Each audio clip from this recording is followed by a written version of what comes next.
This has been a big week for live action remakes of animated movies. We got our first trailer for the How to Train Your Dragon live action remake movie. We got some set photos of The Rock dressed as Maui in the live action Moana movie. I feel like I've seen some images of live action Lilo and Stitch, and then we have a live action Mufasa movie coming out later this year. In the past, I think I've had the same stance as the rest of the people in my part of the internet, which is just, what are we doing? Why aren't these better? Like, this doesn't look very good. I think How to Train Your Dragon and Moana feel like specifically interesting examples because they are quite recent compared to something like Beauty and the Beast. Beauty and the Beast came out in the 90s, they made the live action remake in the 2010s. 20 years passed. Moana came out in the 2010s, we're getting a live action remake in the 2020s. Same for How to Train Your Dragon. It's that meme from Pacific Rim of like, they used to be this far apart, now they're this far apart, and in 2 years there'll be a live action remake a week after the animated movie releases. And I do think that's interesting. Also, I think we used to have something maybe we're doing a little different with the live action remakes. Cinderella was a great example of one that I think was very successful. I think Jungle Book was also very good at taking a story that was somewhat, I don't want to say antiquated, but was simple or maybe was of its time and updating it, not updating it like fixing it, just like kind of making it into a bigger story, expanding the role of this character, expanding the role of that character, getting a look at the things from this perspective. I think that's what people like about Maleficent, although I still haven't seen that, so I can't fully say that's what that is. And from what I understand, there's a lot of weird stuff going on with Maleficent, but Cinderella and Jungle Book specifically, I think worked because those were stories that were old. And there was an opportunity because so much time had passed to do something new. The other thing that's new about How to Train Your Dragon and Moana that I think is really weird is both of them feature in the big giant guy role the actor who did the original voice work. Obviously, The Rock is back as Maui, and then Gerard Butler is back as Stoic. This was not always how this was. Sometimes you would get a, little cameo, like how Ming-Na Wen shows up in Mulan very briefly. But it was almost always everybody would be recast, or at least most of the people would be recast. Not this major of a role would just be the same guy. And I guess for me, the part of this equation that never made sense, or the part that always bothered me, was A, that a lot of these were called live action remakes, even though they were also just animated because the lions aren't real. And B, they didn't feel necessary. And then there was something else that always came with that sentence, which was they don't feel necessary, but they are making $1 bazillion. Beauty and the Beast was a humongous moneymaker. Lion King was a humongous moneymaker. Cinderella and Jungle Book, I think, did relatively well. Maleficent, I remember, was a big enough hit to get a sequel. But I guess looking at How to Train Your Dragon and Moana, originally my reaction was disgust. I was not happy with it. But now, the more I think about it, the more I'm really just like, I don't know. I just don't care. Because I think we know what these are for. These are somewhat for fans of the original, but even then, I think a lot of the fans of the original Moana, unless the, effects are way better and maybe they change some of the story stuff, they just have Moana. They have the amount of love for that they experienced as a child or when they were young, young, maybe in their 20s, but still like, the animated version is not lacking anything. So if you do a fully live action version of that, you could just watch the animated one. It seems like what these are for. And it seems like why this 20-year to 10-year gap is so interesting. Because part of it seemed to be, if you grew up watching Beauty and the Beast as a child, you loved that movie, it was your favorite movie, you may want to show it to your kids. And I think, personally, especially a lot of this Disney stuff, is pretty timeless. I think a child can watch Beauty and the Beast and still have a great time. But I understand the parents' interest in showing them something new, showing them something that is theirs, and also getting the kid excited about it by saying, hey, look at this cool new movie with all these stars you like. And also, as someone who is a fan of Beauty and the Beast, I know what this is, and I know you're going to love it because it's a great story. It seems like that is the market. It's children of parents who watch the thing in its original run.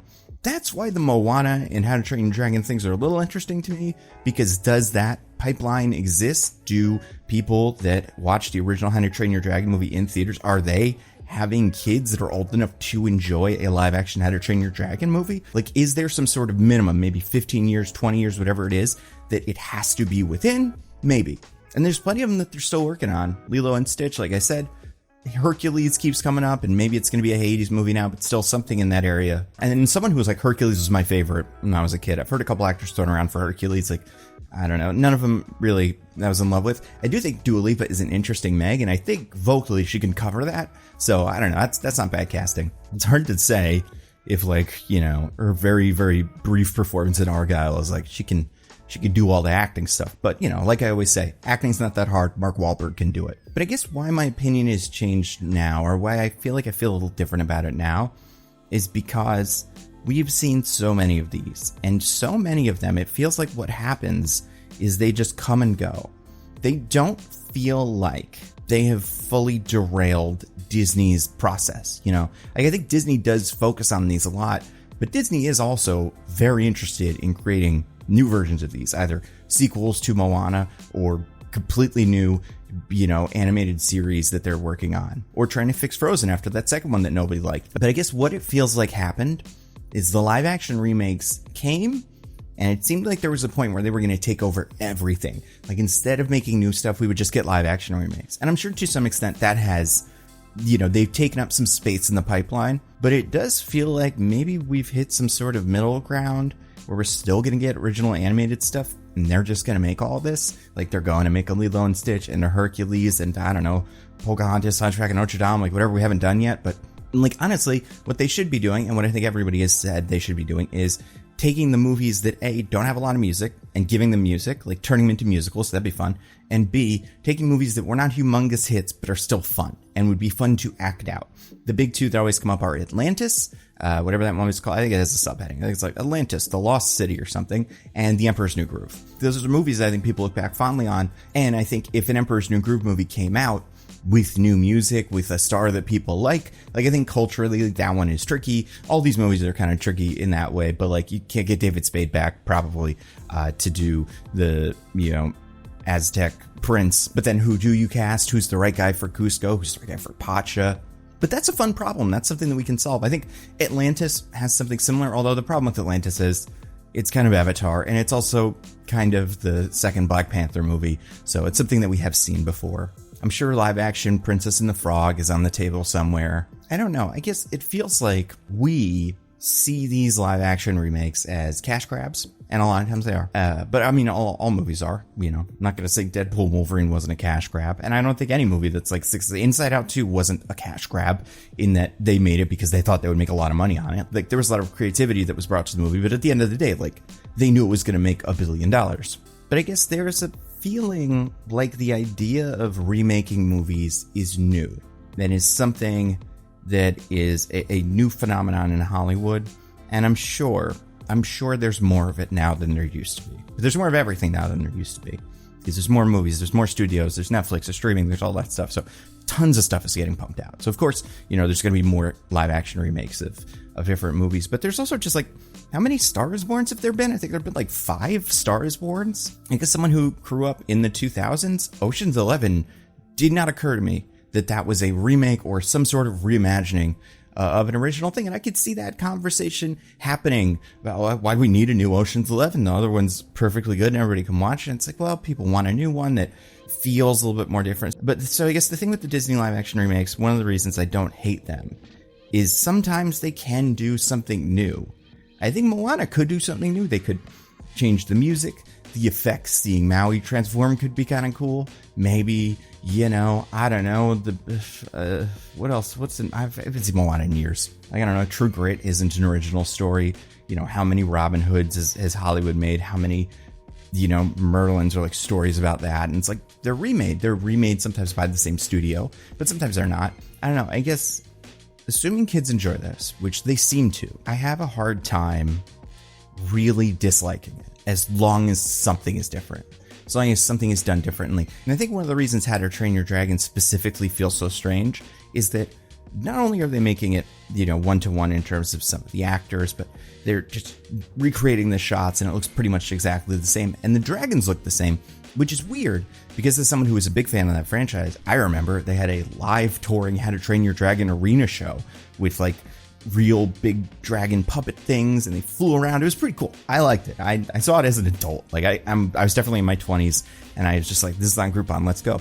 And I looked back at that this week and realized that those dragons actually look different. They were somewhat designed to look more lifelike, and I don't think anybody that was watching it was upset with that. But I think like taking the opportunity to look at the design of Toothless and say, okay, let's translate that into something that looks a little different because we're doing something different, right? We're doing it again. Might as well do it differently.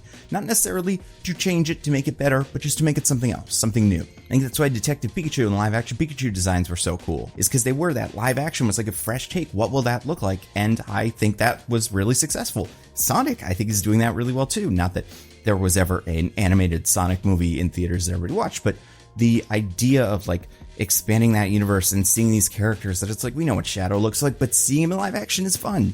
I guess I don't have an enormous problem with that. As someone who has lived through like 5 Batmans and is about to, have another one, I think the idea of rebooting and remaking stories makes sense. And then when it comes to these stories based on very specific children's, books or very specific children's, myths that, you don't change very much, I think it makes sense to remake those and keep relatively the same story.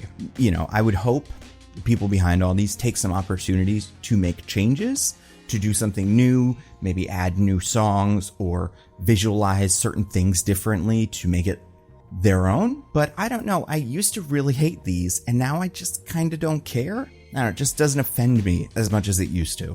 Except for the How to Train Your Dragon one, which I think I didn't like it. But like, we'll see with Moana, we'll see with Lilo and Stitch. Like, I know that kids growing up now still like Lilo and Stitch. That's still a very popular thing. So the idea that you need to make a new live action Lilo and Stitch to make Lilo and Stitch work for a child that did not grow up with it when it was coming out in theaters, that's just not true, right? They could just re-release Lilo and Stitch, and I think they should maybe do that more. I think Disney should re-release some of these movies. I also think, I'm a proponent of, and I know some people hate this, I think it would be okay if Pixar took some of their animated movies, especially the really early ones, and took another pass at them. Like, gave us the HD remake of Toy Story. Now, hear me out. I think with Toy Story specifically, the toys look incredible, right? Like, all the toys look exactly right. They look like what you would expect a toy to look like. The people look weird, but you don't see them a ton. There's not a lot of focus on them. And when they do, they've kind of got like a monstrous, like obviously Sid has all these exaggerated features that make him look scarier than the other people. But like, every time I watch Toy Story 1 specifically, and I look back, I am enjoying it. I'm loving it. I'm like, this looks great. And then I see that dog that looks like a toaster with 4 legs. Like, it's just so square. And like, you can tell with something like Toy Story, they wanted the dog to maybe look more like a dog. And based on the technical limitations, what was available to them, they couldn't do that. I would be fine if they want to do this, taking on their shot at it. The same way like Incredibles 1 and Incredibles 2 look very different. Incredibles 1 looks great. And then you compare it to Incredibles 2, and Incredibles 2 looks completely different. It's so much more texture, so much more dynamic. And I'm wondering, would it be the worst thing in the world if instead of some sort of live action Incredibles movie, to just re-release Incredibles 1 with updated graphics? I don't know. I wouldn't hate that. And you could fix things if you needed to fix things. Take out the tweet joke. That doesn't make sense anymore. Because we X everything. So now we shouldn't say that. That won't age very well. Although then we'd have to change everything the genie does in Latin, and obviously we're not touching that. There's always this difficult balance where obviously Disney wants to make $1 bazillion, but Disney does want to do creative things. They want to take new stories and build up new creators. They want to make like the next Frozen, not just because it's going to make them money, but because that's cool to do and fun. The same way that like making Into the Spider-Verse is both something that will make you a lot of money and also cool and fun to do. Unless you're an animator who gets overworked, which they have to get better at that. But just in terms of in like the creative process, and there's always been a balance of, do studios focus on safe bets, which nowadays are these live action remakes, or do they focus on original things? And you do some and you don't. I don't know. I think that's okay.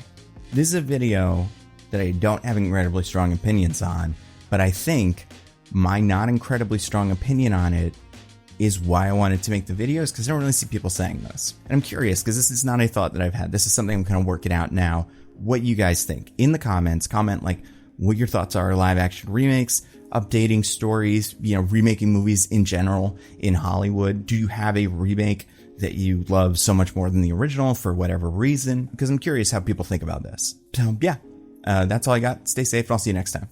Bye.